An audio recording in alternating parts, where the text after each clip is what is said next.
Hi dear family, welcome to Aishwarya channel. ಇವತ್ತಿನ ವಿಡಿಯೋದಲ್ಲಿ ಟೇಸ್ಟಿಯಾಗಿ ಮಸಾಲ ಮಜ್ಜಿಗೆ ಮನೆಯಲ್ಲಿ ಹೇಗೆ ಮಾಡೋದು ಅಂತ ಹೇಳ್ಕೊಡ್ತೀನಿ. ಮೊದಲಿಗೆ 1 ಕಪ್ಪಷ್ಟು ಗಟ್ಟಿ ಮೊಸರು ತೊಗೊಂಡಿದ್ದೀನಿ, 1 ಇಂಚಷ್ಟು ಶುಂಠಿ ಕಟ್ ಮಾಡಿ ತೊಗೊಂಡಿದ್ದೀನಿ, ಹಾಗೆಯೇ ಸ್ವಲ್ಪ ಕೊತ್ತಂಬರಿ ಸೊಪ್ಪನ್ನ ತೊಗೊಂಡಿದ್ದೀನಿ, ರುಚಿಗೆ ಬೇಕಾಗಿರೋಷ್ಟು ಉಪ್ಪನ್ನು ತೊಗೊಂಡಿದ್ದೀನಿ.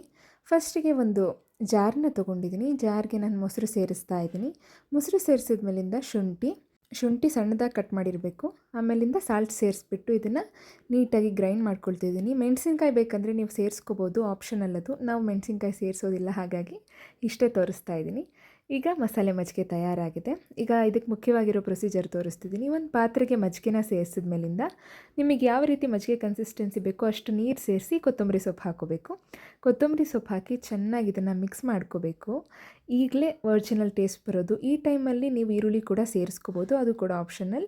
ಈಗ ಇದನ್ನು ಒಂದು 5 ನಿಮಿಷಗಳ ಕಾಲ ಮುಚ್ಚಿಟ್ರೆ ಟೇಸ್ಟಿಯಾಗಿರುವಂಥ ಮಸಾಲೆ ಮಜ್ಜಿಗೆ ರೆಡಿ ಆಗುತ್ತೆ. ಪ್ಲೇನ್ ಮಜ್ಜಿಗೆಗಿಂತ ಹೆಚ್ಚು ಬೆನಿಫಿಟ್ಸ್ ಕೂಡ ಹೌದು, ಹಾಗೆ ಹೆಚ್ಚು ಟೇಸ್ಟಿ ಕೂಡ ಇರುತ್ತೆ. ಶುಂಠಿ ಹಾಕಿರೋದ್ರಿಂದ ಡೈಜೆಷನ್ ಪ್ರಾಬ್ಲಮ್ ಯಾರಿಗಾರು ಇದ್ದರೆ ಅದು ಕೂಡ ಕ್ಲಿಯರ್ ಆಗುತ್ತೆ.